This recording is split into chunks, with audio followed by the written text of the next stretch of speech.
Toro na nakipagpulong ako kay VP Sara. Mhm. First, hindi totoo, no? Dahil ang aking sariling pananaw, height na naman ang impropriety.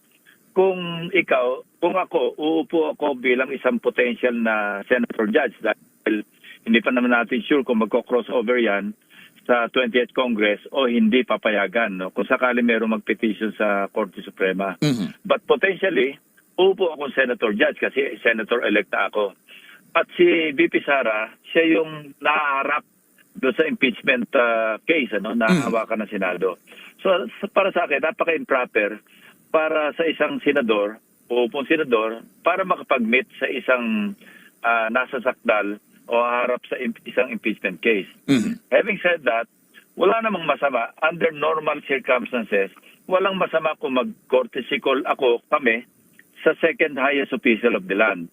Katunayan, noong 2016, nag-courtesy call ako kay Vice President Leni Robredo kasi siya yung nahalal na Vice Presidente at ako'y nahalal naman bilang senador. Mhm. So wala akong nakikitang problema. Pero kung ganyang merong mga issue involved like an impeachment case, teka muna kasi parang mahalay tingnan na makipag-usap, makipag-meet kung ano man yung kadahilanan para makipag-meet.